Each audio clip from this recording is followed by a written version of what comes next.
monde entier ne parle que de ça, et apparemment, Trump est un monstre pour l'establishment et les médias. Mais est-ce que les médias nous aident à comprendre ce qui se passe vraiment et le pourquoi? Quand on regarde Libération, on nous dit Obama, un bilan largement positif. Mais comment c'est possible de dire ça? Il y a 50 millions de gens aux États-Unis, dans le pays le plus riche du monde, qui vivent sous le seuil de pauvreté. Il y a des gens qui ont un boulot et qui sont quand même ce qu'on appelle des working poor, des travailleurs pauvres. Pendant ce temps-là, les fortunes dans le monde ont explosé. 8 personnes, dont 5 États-Uniens, possèdent autant que la moitié de l'humanité. Et le bilan d'Obama, c'est aussi 7 guerres qu'il a menées un peu partout, des coups d'État dont on ne parle presque pas. Il avait fait un grand discours magnifique aux Arabes, ça va être mieux pour les Palestiniens, etc. Mais on n'a rien vu venir. Donc comment est-ce qu'un média comme Libé peut dire que le bilan d'Obama est positif, je veux dire, pour les gens?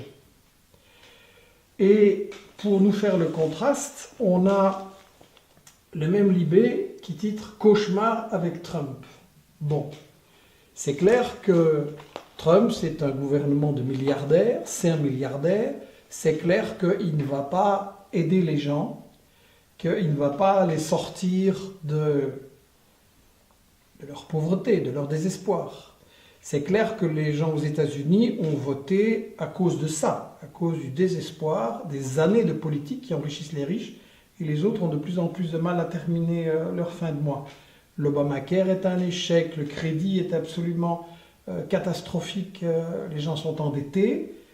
Mais c'est la même politique menée par Obama que les États européens veulent copier maintenant. On n'arrête pas de nous dire que ça c'est le modèle, qu'il faut la compétitivité, c'est-à-dire qu'il faut augmenter les profits des riches et que ça va faire du bien aux autres. Donc les médias ne mettent absolument pas en question les véritables causes dont eux-mêmes sont responsables pour avoir vanté cette politique, les véritables causes pour lesquelles Trump a été élu.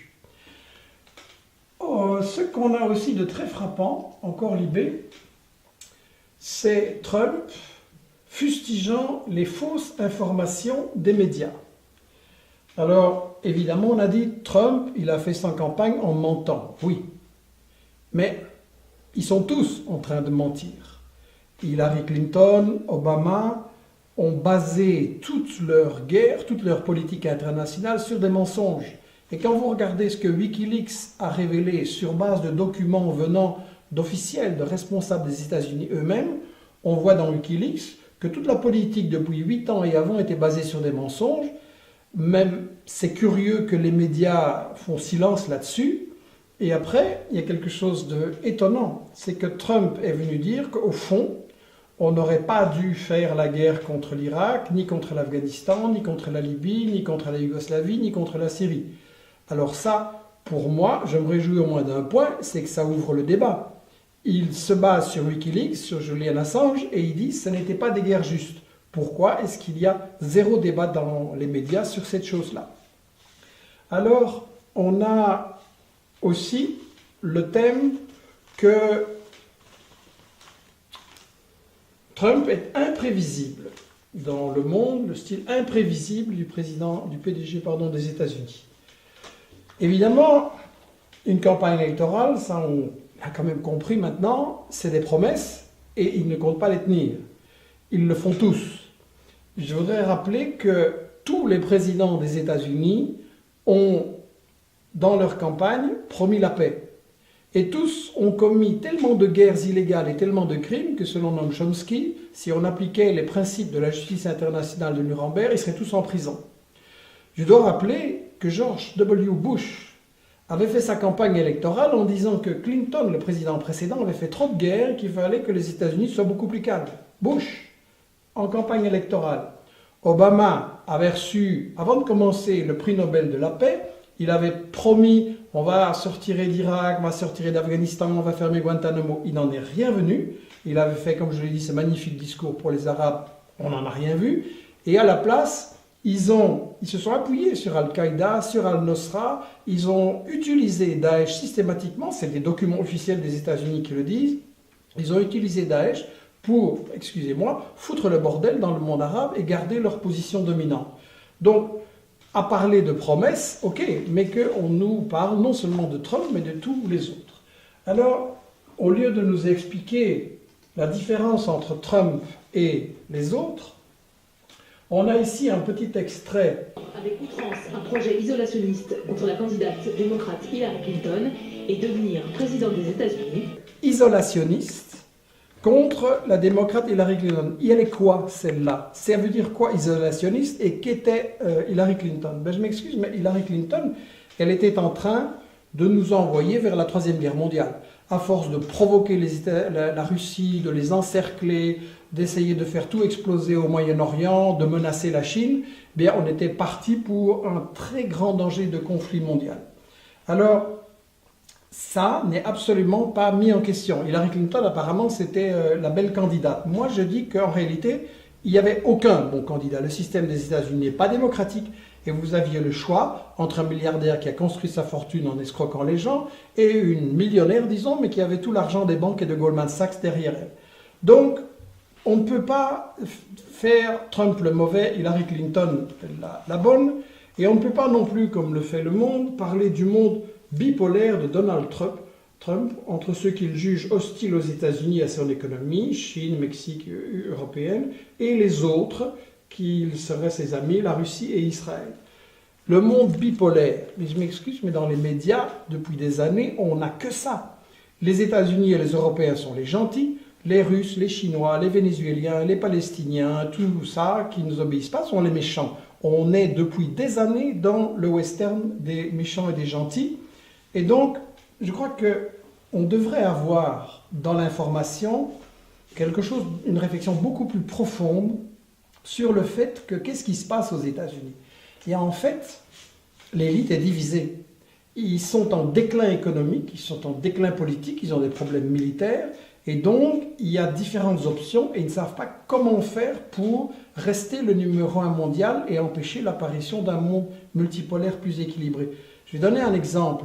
En Syrie, on a eu des groupes terroristes soutenus par le Pentagone qui tiraient sur des groupes terroristes soutenus par la CIA. Donc, quand ils en arrivent à ce point-là, c'est que vraiment, ils ne savent plus très bien quoi faire. Ce qui, quelque part, est une bonne nouvelle, mais en même temps une mauvaise nouvelle aussi, parce qu'une superpuissance aux abois comme ça devient très dangereuse. Et je crois que c'est là-dessus qu'on doit réfléchir. On ne trouve rien dans les médias sur le fait qu'ils sont divisés. Obama, Clinton, ils ont appliqué beaucoup la stratégie de Brzezinski, un stratège dont je vous ai déjà souvent parlé.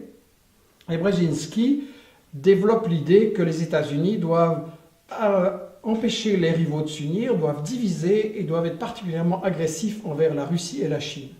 Il y a un autre stratège aux États-Unis qui s'appelle Kissinger, qui est tout aussi dégueulasse que Brzezinski, mais qui lui dit ce serait plus malin d'essayer de mettre la Russie du côté des États-Unis contre la Chine.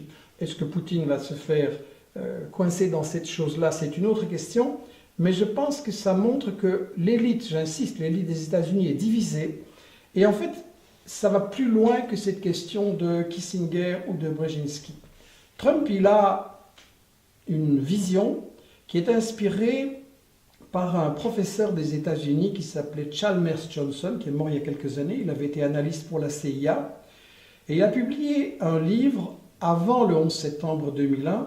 Il a publié un livre dans lequel il disait « Moi, je votais pour Reagan, j'étais pour l'Empire des États-Unis, mais maintenant je constate que l'impérialisme des États-Unis, ça nous coûte trop cher et ça met notre pays en danger. » Il disait, on fait la guerre partout, on fait des assassinats, on fait des coups d'État, on fait des sales coups partout dans le tiers-monde. Et évidemment, on ramasse ce qu'il appelait en anglais, c'était le titre de son bouquin, blowback, donc le coup du boomerang. Les gens se tournent contre nous, tout le monde déteste les États-Unis et nous, aux États-Unis, on ne comprend pas pourquoi. Et donc il disait, il faut changer la politique.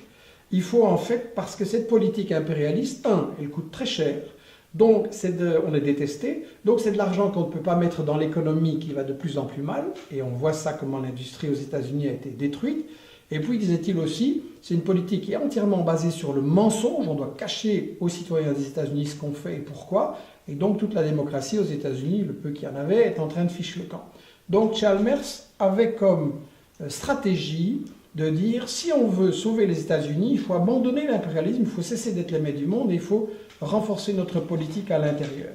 Alors ça, pour moi, c'est la vraie interrogation. En quelques minutes, je ne peux pas la creuser, mais c'est quelque chose qu'Investigation va travailler pendant les mois et les années qui viennent. Et on doit bien réfléchir. On a ici un édito du Soir de Belgique qui dit « Trump, le nouvel homme le plus puissant du monde ». Je ne suis pas d'accord. Je pense que le président des États-Unis, quelque part, c'est un employé, il ne fait pas ce qu'il veut. Et ce n'est pas un homme qui est le plus puissant du monde, c'est une élite aux États-Unis, ce sont quelques dirigeants, gros actionnaires de multinationales, des gens dans l'establishment, dans les services, dans les médias aussi. Et on voit déjà maintenant, quand Trump a sorti, ce n'était pas le candidat de l'establishment, il a sorti des choses, il s'est rendu compte qu'il fallait mentir, qu'il fallait critiquer l'establishment si on voulait avoir une chance d'être élu, et donc il était jugé beaucoup moins fiable que Hillary Clinton. Maintenant, il est là. Et on voit qu'il y a tout un travail d'encerclement pour le ramener dans le droit chemin. Trump a déjà dit qu'il allait augmenter le budget militaire, donc ce n'est pas vraiment un homme qui va nous amener vers la paix.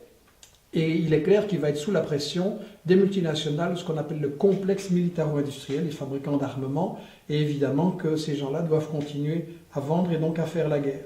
Je pense que l'élite des États-Unis est profondément divisée. Comme je le disais, c'est une bonne et une mauvaise nouvelle, c'est une période dangereuse, mais de toute façon, je pense que notre attitude, notre solution à nous, ça n'est pas d'attendre un bon ou un moins bon ou un meilleur président des États-Unis. De toute façon, ce n'est pas lui qui décide, c'est l'élite des États-Unis et ils sont sensibles qu'à une chose, c'est la pression de la base, la pression des gens, la pression des peuples dans le monde entier. Et la chose, à mon avis, qu'il faut faire si on veut sauver la paix et un monde qui sera moins avec ce gendarme des États-Unis, c'est de recréer un mouvement anti-guerre, de dire tout de suite à M. Trump et aux gens qui sont derrière lui qu'on n'acceptera pas les guerres des États-Unis et qu'on va se battre pour ça et que ça commence par la bataille pour une info correcte.